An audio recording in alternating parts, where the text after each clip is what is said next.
Saya kira sengaja atau tidak sengaja saya sendiri itu terinstall oleh Gontor karena saya dalam pengalaman saya sampai umur 64 tahun itu saya memang selalu meletakkan diri di tengah-tengah. Meskipun saya tidak berpikir bahwa saya sanggup merekatkan umat, tapi nek sampean di tengah-tengah itu kok sing lor ngarani sampean kidul, sing kidul ngarani sampean lor, yang di timur menganggap kita ini barat, yang di barat menganggap kita ini timur. Jadi kita ini kalau mau suudzon saya sama diri saya itu sial terus. Sing NU ngarani aku Muhammadiyah, sing Muhammadiyah ngarani aku NU. Terus sing radikal ngarani aku liberal, sing liberal ngarani aku radikal. Terus saya dianggap kiai Islam klenik. Terus di lain pihak saya juga dianggap itu cuma Islam rasional, Cak Nun itu. Jadi bukan Islam syar'i tapi Islam akal-akalan saja. Jadi aku seneng mergo aku iki dituduh semuanya sehingga semua batal. Loh, ya apa sih aku iki orang di Jakarta ada yang ngomong gini, MH itu sebenarnya oke loh, cuman sayang dia itu Syiah. Ono sing ngono. Bahkan ada seorang kiai NU di Jawa Timur yang sangat anti Syiah menyimpulkan di koran ditulis bahwa MH itu lebih berbahaya dari Syiah. Kan gitu. Lah wis lah tepat. Sementara Syiah itu tidak pernah ngakui saya sebagai Syiah. Lho enak aku. Jadi aku iki di satu pihak diarani liberal, di lain pihak diarani Syiah. Mongko sing jenenge wong Syiah karo liberal iku adoh gak karu-karuan. Jadi aku iki sing ndek endi gitu. Nah, itulah nasib saya, itulah nasib Gontor sebenarnya. Kan gitu. Dan itu menyenangkan. Oleh karena itu kalau saya ngomong negatif ya saya itu tidak punya tempat karena dimanapun saya tidak diterima. Meskipun saya dekat sama NU, saya tidak akan pernah diundang untuk ikut muktamar NU. Begitu juga Muhammadiyah tidak akan pernah, tidak ada citanya saya diundang ikut muktamar Muhammadiyah. Menjadi pengamat pun tidak. Bahkan pengamat-pengamat dari Jepang, dari Jakarta yang diundang resmi oleh Muhammadiyah itu bertamu ke saya untuk tanya Muhammadiyah itu bagaimana. Kan gitu. Mergo aku luwih ngerti Muhammadiyah timbangane mereka. Terus aku ngomong lah kok gak aku yang diundang untuk menganalisis gitu loh. Lah kok mubeng-mubeng nang Jepang kait Jepangin nang rene kan gitu. Dadi wong di dunya iki ancen senenge hubung-hubungan kaya ngono iku. Gitu. Nah, dari sini maka saya kira Gontor menjadi pedoman yang luar biasa. Jadi upamanya tadi yang berakhlak berbudi tinggi, berbadan sehat, berpikiran luas, berpengetahuan luas, berpikiran bebas. Sebagaimana Cak Fuad katakan, berpikiran bebas itu ya liberal. Ngaku aja, jadi liberal, Gontor itu liberal. Cuman tidak difahami oleh orang yang anti liberal sehingga tidak ada dalam daftar 20 kaum liberal Indonesia itu. Gontor lolos karena ngomongnya berpikiran bebas. Dan yang nuduh itu nggak ngerti bahwa berpikiran bebas itu liberal. Kan gitu. Jadi uang-uang itu anjane selalu ndelok label. Jadi nek wis sing didelok label gak jerone, sing didelok iku klambine gitu. Jadi dikit-dikit label, dikit-dikit label. Padahal saya itu radikal, dituduh radikal. Bener aku radikal, gendeng lagi aku radikal untuk hal-hal yang saya harus radikal. Misalnya rabi, aku radikal. Dari kemungkinan 1000 wanita, aku mengambil 1 wanita, kan radikal itu. Mengorbankan 9.990, kurang radikal ya apa? Pas tidur sama istri radikal. Dan rabi itu konservatif, saya konservatif. Masuk rabi liberal. Terus kalau tonggo kono aku mulu ngodilu. Masuk ngono. Ijol-ijolan kunci ngono di hotel ngono. Ya saya liberal untuk posisi dan pekerjaan di mana saya harus liberal. Dan saya radikal ketika saya harus radikal. Jadi nggak ada label, oh iki liberalis, iki radikalis. Kalau Anda melabel-label itu berarti Anda terseret oleh via-via global yang memang memecah belah umat Islam melalui labeling-labeling itu. Mulanya kita belajar substansi, kita sudah di Gontor lama. Itu Pak Zar itu nggak papat, itu urut, itu urut, itu gradasi dialektis. Dia nggak bisa diwalik. Ojo diwalik, ojo berpikiran bebas kait berbadan sehat. Ya, coba sampai lihat kudu budi tinggi sik kan berbadan sehat. Iku karepe Pak Zar. Pokoknya nek kira-kira budine gak tinggi aja sehat muga-muga lak ngono. Lu ngerepoti arek iki muga-muga lara nek gak akhlake apik muga-muga loroan. Makanya berbudi tinggi dulu baru berbadan sehat. Bahaya nek berbudi gak tinggi badane sehat. Jadi semuanya itu mengandung doa, mudah-mudahan siapa saja yang budinya rendah awake loro-loron lak ngono. Jika teman-teman ngerepoti lak ngono karepe hasilin. Kan begitu. Coba lihat urutannya itu secara sebab akibat, ulang-alik. Ketiga baru berpengetahuan luas. Kalau kamu sudah berakhlak mulia, terus badanmu sehat, berarti kamu punya akses yang baik dan akan punya akibat yang baik kalau berpengetahuan luas. Kan gitu. Nah, berpengetahuan luas ini ngerti lah. Mazhab-mazhab sembarang ngerti lah ngono. Ngrungokno yastami'unal qaul. Ayat kabiuna asanahum. Jadi gelem ngrungokno sembarang. Sapa yang ngomong dirungokno kabeh, setan dirungokno, iblis dirungokno, kabeh dirungokno, tapi ya tabiu asanahum, dia ambil yang terbaik. Nah, dia tahu yang terbaik karena sudah memenuhi syarat kesehatan karo akhlak mulia tadi. Nek wong gak sehat iku rasa-rasa milih. Nek wong gak sehat loro iku pikirane ya loyo. Wis gak apa-apa iki wis kan gitu. Maka setelah ada 21 baru dia berpikiran berpengetahuan luas sehingga dia tegak dan tangguh untuk menampung pengetahuannya luas sehingga kalau dia sudah punya ketangguhan itu dia boleh berpikiran bebas. Berpikiran bebas itu kata bebas itu di Indonesia wis najis sahabat. Angger bebas itu anggapannya seks bebas terus aid kan gitu kan. Kata bebas itu sudah najis, sudah mutanajis dan sudah terlalu mustakmal gitu. Nah, jadi bebas itu maksudnya Anda boleh kemana saja supaya kamu tahu yang benar kemana. Makanya takdib dengan teman-teman, dengan anak-anak saya tadi itu, dengan anak saya di workshop kemarin itu, bukan kita ajari, tapi kita kasih PR supaya mudah-mudahan dia menemukan apa yang sebenarnya mau saya omongkan. Jadi bukan dijak nang warung, dijak nang pawon. Jadi yang lebih penting dari makan di warung adalah masuk dapur supaya kamu kenal kompor, supaya kamu kenal bagaimana menyalakan kompor, supaya kamu kenal tahu bagaimana kadar apinya itu seberapa besar, sejak gak gosong. Itu yang namanya thoriqah. Nah itu kira-kira. Nah bapak-bapak sekalian, ibu-ibu, para alumni, ustadz dan santri-santri semua, pedoman Gontor itu matang, sudah matang. Jadi urut-urutan 4 tadi itu matang. Karena kebebasan itu bukan pelampiasan. Islam itu kan 2, pengendalian atau pelampiasan. Dan kalau Anda sudah berakhlak mulia di syarat pertama tadi, maka Anda akan tahu dan Anda akan milih bahwa hidup dan di dalam Islam itu hidup itu bukan pelampiasan tapi pengendalian. Jadi ojo minter ngegas, kudu pinter ngerem kan gitu. Arek-arek saiki ngerem ku nek kepeksa. Teko prapat, teko gangi langsung weng, ku nek ana mobil kayak nyet kan gitu.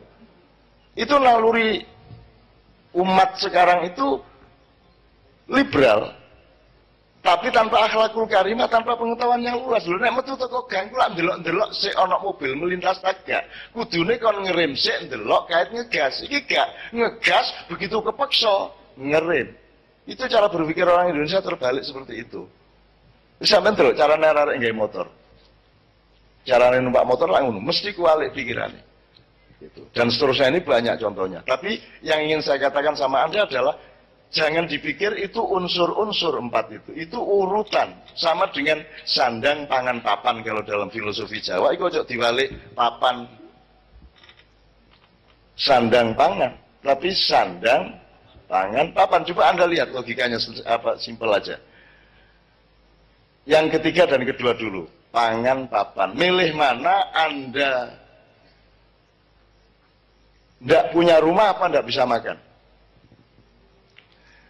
Mending wis gak mangan gak apa-apa angger duwe omah, apa wis gak apa-apa wis gak duwe tempat kos gak apa angger iso mangan. Sing ndi? Lebih penting makan daripada tempat tinggal, betul enggak? Tapi sing 2 dan 1, lu kan katanya iya apa? Wis gak apa-apa muda angger iso mangan. Apa Apa gak mangan gak apa-apa rek anggere iso katokan kan gitu. Karena kalau sandang itu martabat. Sandang itu dodot iro itu martabat. Kalau di Quran cepat nisa hukum libasun lakum dulu. Hunna libasun lakum. Jadi bojomu itu pakaianmu. Jadi dia adalah pelindung martabatmu. Jadi sandang itu martabat. Makanya dodot iro kumitir bedaing pinggir. Maksudnya kainnya orang sekarang itu lengkap tapi bedah. Nah nek bedahnya ini gila, ustazah wis gak oleh mulang nek bedah ini. Atau tukang jahit di pramugari. Berukut sampai kene, tapi bedah ini. Lagi Sidratul Muntaha ini lah terancam ini carane. Gitu. Lah saiki bahkan ikut nyejo ya Pak, di bedah iku nyejo saiki bahkan disuwek-suwek. Mulane aku seneng delok arek lanang sing suwale disuwek kene ini.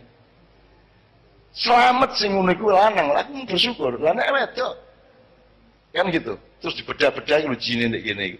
Aku seneng mergo lanang, gitu ono sing tertarik karo dengkulmu, gak tertarik. Makanya ada pedoman di sini nih malam hari ini Mbak Nia, Mbak Yuli tidak mungkin pentas di sini karena prinsipnya adalah kalau wanita tampil laki-laki tidak boleh lihat. Tapi kalau laki-laki tampil wanita boleh melihat. Apa sebabnya? Lah apa menarike nek wong lanang iki? Delok-deloken mentel ngono mek lanang iku. Mulane aurat wanita lebih lengkap untuk ditutupi daripada lanang. Lah nek wong lanang dikai prinsip aurat kaya wong wedok lah sia-sia lah gawe apa gitu ono sing tertarik lah karo garismu iku. Oh wong yo korengen belang gak karuan iki karo sing lah nek wong wedok kudu ditutupi. Makanya ada prinsip malam ini besok malam baru Mbak Nia, Mbak Yuli bisa ikut pentas di Mantingan. Malam ini tidak boleh karena mereka keindahan, kita kan keburukan. Kan gitu. Keburukan lihat keindahan bahaya, tapi kalau keburukan keindahan melihat keburukan tidak ada masalah kan gitu. Karena dia sudah indah kan gitu. Nah, jadi mohon maaf malam ini aku urut-urutan ini temenan Rek. Dan itu makanya nanti saya minta 3 orang lagi alumnus, ustadz sama santri, 3 orang lagi untuk soal urut-urutan ini. Silakan maju siapa saya kasih PR sambil Anda mikir kita kasih satu lagu. Apa Pak Helmi? Kalau yang sifatnya urutan aja. Surat An-Nas, surat terakhir dalam Al-Quran. Saya bacakan. Bismillahirrahmanirrahim.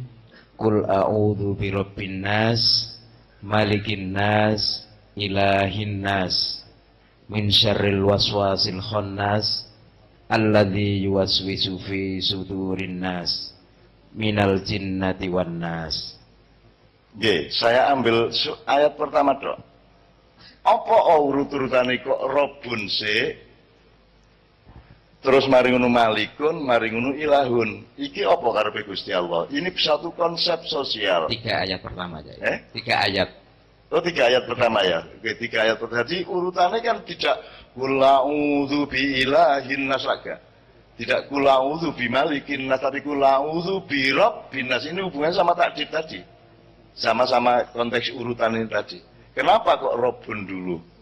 Baru malikun, baru ilahun. Ini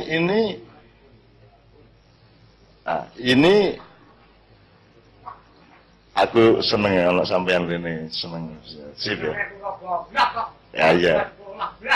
Nggih, sip. Oh, aja sekolah sampean kok sekolah iso. Kaya apa nggarai arek sekolah iki nggarai anu iku nggarai. Gak koyo sampean lah anak gitu. Wis tenang aja. Bismillah pokoknya pertanyaan itu siapa silakan maju 3 orang kalau tidak mencukupi masyarakat umum boleh ikut maju. Kenapa kok malikin nas dulu? Karepe Gusti Allah kira-kira piye? Gitu. Anda kan ngerti maknanya malik, robun, malikun sama ilahun. Itu kenapa urutannya seperti sama dengan kenapa kok berpikiran bebas itu terakhir, tidak boleh di awal. Dan banyak sekali di Quran begitu itu urutannya sangat jelas. Sami'un basir tidak mungkin basirun sami. Tidak mungkin, tidak pernah ada. Basirun Sami itu tidak ada. Kan gitu. Rahman Rahim ya gitu, tidak pernah Rahim dulu baru Rahman. Selalu Bismillahir Rahman Rahim. Kenapa boleh nggak dibalik Bismillahirrahmanirrahim Rahman gitu kan? Itu pasti ada maksudnya, pasti bisa ditafsirkan, meskipun kepastian kebenarannya hanya ada di tangan Allah Subhanahu wa taala. Yang paling saya ingin ungkapkan kepada Gontor adalah bahwa setelah saya beberapa hari di sini, saya melihat hakul yakin, ainul yakin, wabi ilmi al yakin juga bahwa Gontor itu bisa lebih besar dari yang sekarang ada. Gontor bisa lebih bermanfaat kepada bangsa dan negara serta umat lebih dari yang sekarang ada. Gontor bisa lebih bersinar cahayanya. Gontor bisa lebih daripada yang sekarang menjadi takarannya. Ibarat kalau ini perang gitu, Gontor itu hulu ledak rudal-rudalnya itu paling lengkap. Bahkan juga mesiu-mesiunya paling lengkap. Masalahnya dibutuhkan seorang strateg perang dan panglima perang untuk bisa lebih mengefektifkan penggunaan hulu ledak dan rudal-rudalnya itu, dan kreativitas untuk menjadikan mesiu-mesiu, potensi-potensi, bakat-bakat dan hidayah-hidayah Allah yang bertebaran di pesantren ini, di pondok ini, menjadi manfaat yang lebih besar bagi masyarakat di masa yang akan datang. Saya merasa bahwa Gontor bisa melakukan lebih banyak hal. Ada sejumlah hal yang memang harus lebih disirami, lebih dirabui, lebih dipupuk, lebih dimaksimalkan, lebih dikreatifkan, dan seterusnya. Saya yakin Gontor akan memiliki semacam think tank atau semacam dewan perunding peran dan kependidikannya, intern maupun dalam jaringan Gontor, yang membuat Gontor akan lebih bermanfaat bagi masyarakat sesuai dengan keperluan yang petanya sekarang makin ragam. Seperti Cak Fuad tadi katakan, kita berhadapan dan berada di tengah masyarakat yang semakin sulit dipahami, semakin sulit dipetakan, dan semakin sulit untuk menemukan solusi-solusi atau terapi-terapinya. Oleh karena itu, tradisi kreativitas, ijtihad, dan keilmuan Gontor mudah-mudahan oleh Allah diberi tuntunan untuk menuju satu formula masa depan yang bisa bermanfaat bagi umat Islam dan bangsa Indonesia. Amin ya rabbal alamin. Saya tanya sama Anda, ini segera kita akhiri atau kita masih barang setengah jam? Ya, tapi kita semua tamu di sini, kita harus mendapat izin dari Sohibul Bait. Tamu itu al-dhaifu kal mayyit. Tamu itu mau diusir ya pulang, kalau dikasih makan ya mau, dipek mantu ya alhamdulillah, kan gitu. Nah, saya dulu semuanya juga ada sih kerenteke ngati sapa ngerti aku dipek mantu kiai iku malah diusir aku. Wah, wis gak situ akhirnya soal Novia aku mulia. Wah, wis gak enak aku gitu. Enak tapi ternyata gitu. Oke, bismillahirrahmanirrahim. Mas Helmi, sebenarnya tadi kita men-set up beberapa hal, tolong disebut saja beberapa poin. Kita ini merajinkan diri untuk mentadaburi Al-Quran. Di dalam tadabbur itu kadang-kadang mau tidak mau harus menafsirkan, sehingga kita memohon Cak Fuad untuk selalu menjadi penjaga gawang dari tafsir-tafsir. Jadi kita keliling kemana-mana, kemarin di Ngawi, sekarang di sini, besok di Mantingan, dan seterusnya. Ini sudah ke 4.000, tolong 3.004, ini pergelaran Kiai Kanjeng ke 4.347 malam hari ini. Itu di dalam dan di luar negeri, di desa yang sangat pelosok, di hutan, di pucuk-pucuk gunung, beneran itu. Pelosok-pelosok pulau sampai ke kota-kota besar dunia, sebanyak 26 sampai hari ini. 26 kota besar dunia. Kita sebenarnya ini teman-teman diundang ke Amerika, tapi mereka mintanya 1 bulan penuh karena bagian timur barat mau diberesin semua. Cuman akhirnya kita putus asa sendiri karena untuk masuk Amerika itu ngambil visanya harus per orang, jadi tidak bisa rombongan. Jadi yo nek kabeh entuk, nek ana loro sing ora entuk nggak dapat visa kan, misalnya Pak Is nggak dapat visa lah, Pak Is harus ngadepin orang kedutaan ijen ki piye? Apa arep disogok suling wonge kan ya? Wis kene ndelok wonge ya iki ketok iki kok rada teroris iki raine iki